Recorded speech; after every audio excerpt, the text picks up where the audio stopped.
ජාතික පාසල් තුළ ක්‍රියාත්මක වන සුවිශේෂී සංකල්පයක් මහින්දෝදයට හඳුන්වා දීමේ බලාපොරොත්තුවෙන් විද්‍යාලයේගරු විදුහල්පතිතුමන්ගේ සංකල්පයකට අනුව අද සංවිධානය කරලා තියෙනවා විශේෂිත වූ වැඩසටහනක් මහින්දෝදය තුළ.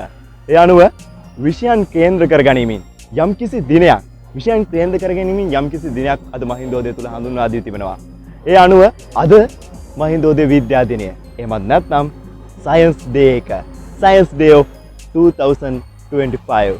මේ ආකාරයෙන් අද මහින්දෝදය මහාවිද්‍යාලය තුල ක්‍රියාත්මක වන පසුබිමක තමයි ඔබ සමග සම්බන්ධ වන්නේ.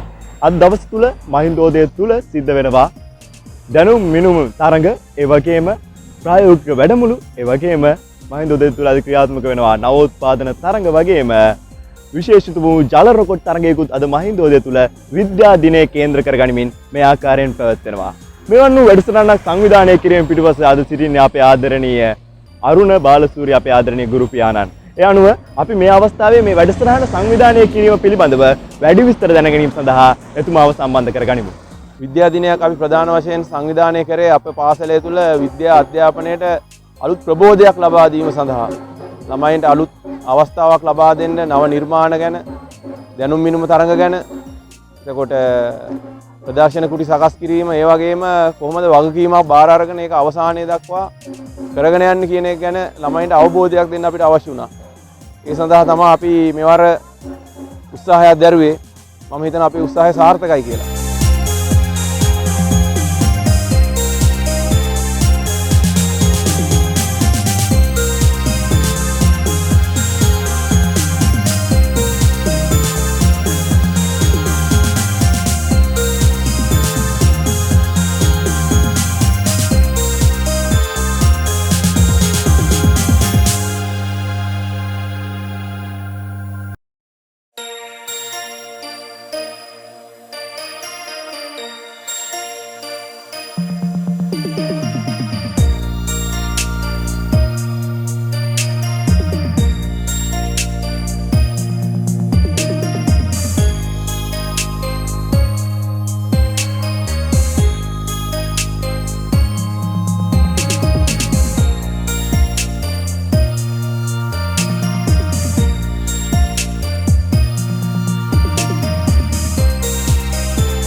විද්‍යාව පිළිබඳ දැනුමත්, දරුවන් අතර සහයෝගීතාව වර්ධනය කිරීමත්, දරුවන් අතර එකමුතුකම වර්ධනය කිරීමත් බලාපොරොත්තු ඇතිව මහින්දෝදය තුල සංවිධානය කරන ලබන මෙම විද්‍යා දින වැඩසටහනේ මෙන්න මේ ආකාරයෙන් තමයි සංවිධාන කටයුතු සිදුවන්නේ. ඉතින් මම නැවතත් ඉල්ලා සිටිනවා රැඳී සිටින අපත් සමගම විද්‍යා ප්‍රදර්ශනයේ වගේම විද්‍යා තරඟ ඇතුළු අද දවස තුල මහින්දෝදය තුල විද්‍යා දිනය කේන්ද්‍රගත කරමින් පැවති සියලුම වැඩසටහන් පිළිබඳව ඔබව දැනුවත් කරන්න අපි සූදානමින්. අපි ලය හඳ